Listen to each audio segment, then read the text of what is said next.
Have you ever come across this road sign and do you know what it means? If you do, kindly let us know in the comment section below. If you don't, we are here to educate you. So this sign is an order which says no entry for motorcycles. No entry for motorcycles. This means that motorcycles are not permitted to use this area.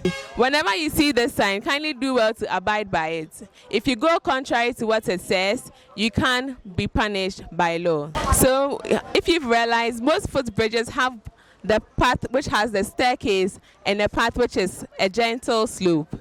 Usually the sloping area is not for motorbikes, as rightly says by the road sign, but then it is usually for older people, people with disabilities, and people who for some kind of reason cannot access the staircase.